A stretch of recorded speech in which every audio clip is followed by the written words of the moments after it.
Muita gente fazendo fogueira errada. Essa fogueira aparece chiqueiro de porco, arapuca. Esse chiqueiro porco não é fogueira. São João não. Povo brasileiro tá fazendo fogueira errado mas vou te ensinar a fazer fogueira do santo. São João e São Pedro. Presta bem atenção no tutorial.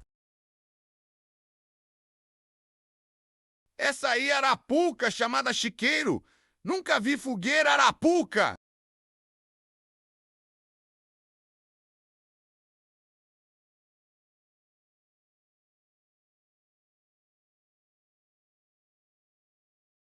Prestar atenção. Estou te ensinando a fazer fogueira. São João Batista nordestino. Fogueira original dos Santos.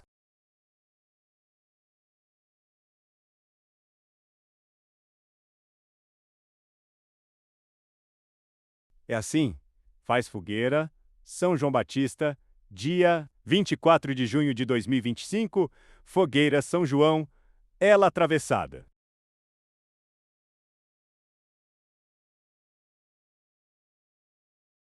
É assim, faz fogueira original. São João Quele, o primeiro. Vídeo eu mostrei chiqueiro porco. Não é fogueira não.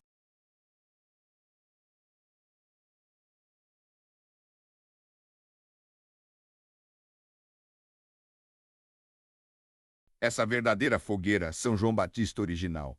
Ela atravessada a fogueira.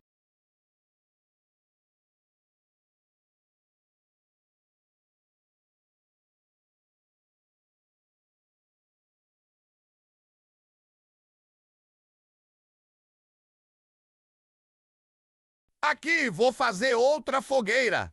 São Pedro, dia 29 de junho de 2025. Vou fazer fogueira. São Pedro é diferente.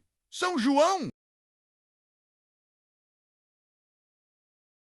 Prestar bem atenção. Tô fazendo fogueira. São Pedro, ela comprida como a cruz.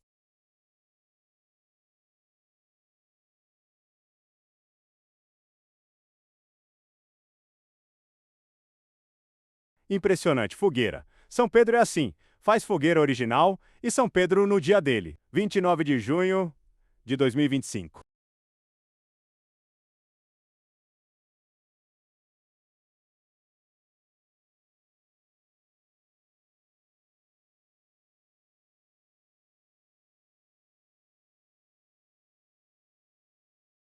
Agora, estou mostrando fogueira São João travessada e fogueira São Pedro, ela comprida.